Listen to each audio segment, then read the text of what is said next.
قالت يا ليتني مت قبل هذا وكنت نسيا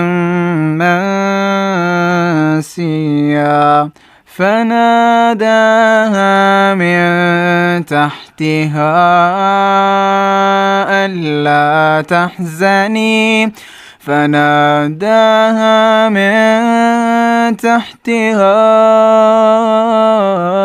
ألا تحزني قد جعل ربك تحتك سريا.